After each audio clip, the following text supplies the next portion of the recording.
రైతులందరికీ కావాల్సిన రుణమాఫీ కొందరికే అయింది. ఇప్పటికే ఖాతాలో పడాల్సిన రైతు భరోసా పడలేదు. సరైన వర్షాలు కురవక కాలం సైతం కక్షగట్టింది. వెరసి రాష్ట్రంలో రైతులు ఆగమవుతున్నారు. సమస్యల సుడిగుండంలో కొట్టుమిట్టాడుతున్నారు. కష్టాల్లో ఉన్న రైతులను ఆదుకోవాల్సిన ప్రభుత్వం మాత్రం రాజకీయాలే ప్రధాన అజెండాగా ముందుకు సాగుతుందన్న విమర్శలు వ్యక్తమవుతున్నాయి.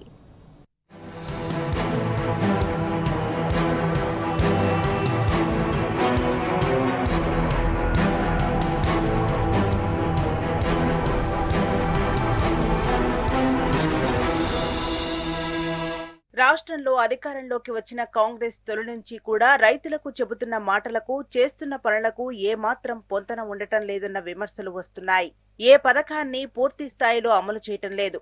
ఇప్పటికే అమల్లో ఉన్న పథకాల్లోనూ కోతలు పెడుతున్నది. దాంతో రైతులను ఆగం చేస్తున్నది. పంటల సాగుకు పెట్టుబడి సాయంగా అందించాల్సిన రైతు భరోసా పంపిణీపై ప్రభుత్వం ఊసెత్తడం లేదు. వానాకాలం సాగు దాదాపు పూర్తయింది. అయినా ప్రభుత్వం నుంచి రైతులకు నయా పైసా పెట్టుబడి సాయం అందలేదు. గతేడాది బీఆర్ఎస్ సర్కార్ జూన్ 26న రైతు బంధు పంపిణీని ప్రారంభించి ఆగస్టు 23 వరకు రైతులందరి ఖాతాల్లో పెట్టుబడి సాయాన్ని జమ చేసింది. దాంతో రైతులకు పెట్టుబడి సాయానికి ఇబ్బంది రాలేదు. కాంగ్రెస్ ప్రభుత్వంలో మాత్రం రైతు భరోసా ఎప్పుడు ఇస్తారనే అంశంపై స్పష్టత కరువైంది. అసలు ఇస్తారా లేక ఈ సీజన్కు మంగళం పాడతారా అన్న సందేహాలు వ్యక్తమవుతున్నాయి. రుణమాఫీ చేస్తున్నాం కదా, ఇంకా రైతు భరోసా ఇవ్వటం ఎందుకని ప్రభుత్వం భావిస్తున్నదా? రైతు భరోసా పైసలను రుణమాఫీ కింద ఇచ్చేసి చేతులు దులుపుకునే ఆలోచనలో ఉన్నదా అన్న అనుమానాలు కలుగుతున్నాయి. ప్రభుత్వం నుంచి పెట్టుబడి సాయం అందకపోవడంతో రైతులు మళ్లీ అప్పులు చేయాల్సిన పరిస్థితి ఏర్పడుతున్నది. పెట్టుబడి కోసం వడ్డీ వ్యాపారులను ఆశ్రయిస్తున్నారు.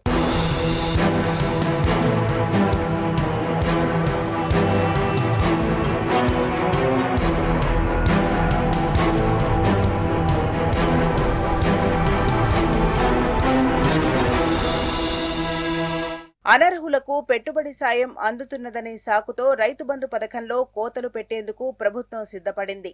వివిధ నిబంధనల పేరుతో రైతుల సంఖ్యను తగ్గించేందుకు చర్యలు చేపట్టింది.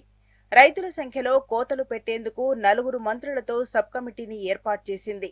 ఈ కమిటీ 15 రోజుల్లో నివేదిక ఇస్తుందని, ఈ నివేదిక ఆధారంగా అసెంబ్లీలో చర్చించి కొత్త విధి విధానాలు రూపొందించి రైతు భరోసా ఇస్తామని సీఎం రేవంత్ రెడ్డి ప్రకటించారు. కానీ కమిటీ ఏర్పాటై 2 నెలలు కావస్తున్నా ఇప్పటికీ కమిటీ నివేదిక లేదు. అసెంబ్లీలో చర్చించింది లేదు. ప్రభుత్వం ఎంతో గొప్పగా చెప్పుకున్న రుణమాఫీ కూడా రైతులకు పూర్తిగా దక్కడం లేదు.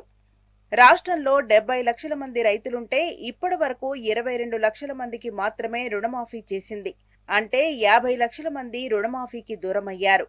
అదేవిధంగా 31,000 కోట్ల రూపాయలు మాఫీ చేయాల్సి ఉండగా చేసింది మాత్రం 18,000 కోట్లే.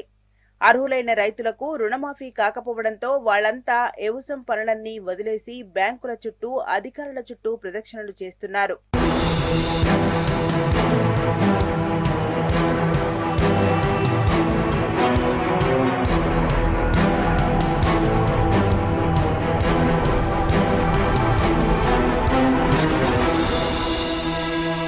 మూలిగే నక్కపై తాటికాయ పడ్డట్టు కాంగ్రెస్ ప్రభుత్వంలో పథకాలకు దూరమవుతున్న రైతులపై కాలం కూడా కక్షగట్టిందనే అభిప్రాయాలున్నాయి. గతంతో పోల్చితే ఈ సీజన్లో ఆశించిన స్థాయిలో వర్షాలు కురవడం లేదు. ఈ వారం 10 రోజులుగా కురుస్తున్న వర్షాలే తప్ప సాగుకు అవసరమైన సమయంలో వర్షాలు కురవలేదు. దీనికి తోడు కాళేశ్వరంపై కక్షగట్టిన కాంగ్రెస్ ప్రభుత్వం నీళ్లను ఎత్తిపోయడంలో నిర్లక్ష్యం వహించిందనే విమర్శలున్నాయి. ఈ ప్రభావం సాగుపై స్పష్టంగా కనిపిస్తున్నది.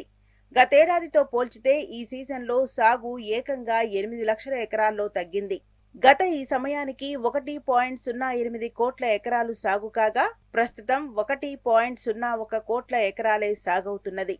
గతేడాది మొత్తంగా రికార్డు స్థాయిలో 1.85 కోట్ల ఎకరాల్లో సాగైంది. కాంగ్రెస్ ప్రభుత్వం అన్ని పథకాల్లో కోతలు పెడుతుందన్న ఆరోపణలు వస్తున్నాయి. ఎన్నికల సమయంలో రైతులందరికీ రుణమాఫీ చేస్తామని, రైతు బంధు ఇస్తామని ప్రకటించి ఇప్పుడు మాత్రం అడ్డదిడ్డంగా కోతలు పెడుతున్నదని రైతులు ఆగ్రహం వ్యక్తం చేస్తున్నారు. ఇది రైతు ప్రభుత్వం కాదని కోతల ప్రభుత్వం అంటూ విమర్శిస్తున్నారు.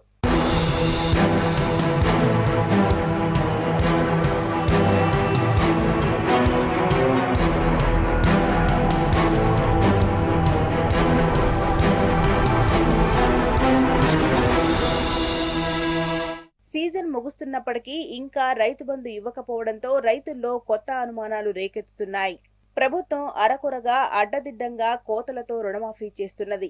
అందుకే రైతు భరోసా ఆపిందనే వాదనలు వినిపిస్తున్నాయి. రైతు బంధు సొమ్ముతో రుణమాఫీ చేశారా అన్న ప్రశ్నలు తలెత్తుతున్నాయి. రైతు భరోసా కింద కాంగ్రెస్ సర్కార్ ఎకరానికి 7,500 రూపాయల చొప్పున ఇవ్వాలంటే దాదాపు 12,000 కోట్ల రూపాయలు కావాలి. కానీ ప్రభుత్వం ఈ నిధులను ఆపేసింది. ఆ నిధులతోనే రుణమాఫీ చేశారనే అనుమానాలు వ్యక్తమవుతున్నాయి.